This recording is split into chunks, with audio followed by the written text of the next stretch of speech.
Táid chun an Pas Lámha dhéanamh inis. So, nuair táid dhéanamh an Pas Lámha, nuair caiimiid an líróid sús, táid chun éireacht buail an líróid, táid chun cumadar méarna dúnta, ná oscailíad, cumadí dúnta, agus táid chun déan éireacht buail é lena méarna. San tráid bhfuil míad géirigh an Pas Lámha hort.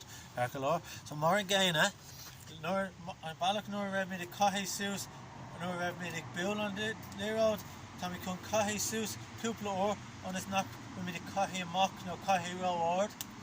So, nuair cant é sús, tá tú gcónaí chun éireacht buail é ón hip an seo.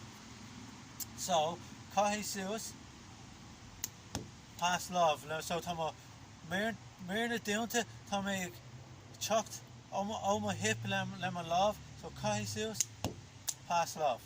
Caithfí sús, Pas Lámha. I gcónaí lena méarna dúnta. So, sin is féidir leat obair le an gá lámh freisin. So, is féidir leat airg an lámh, Pas Lámha. Pas Lámha.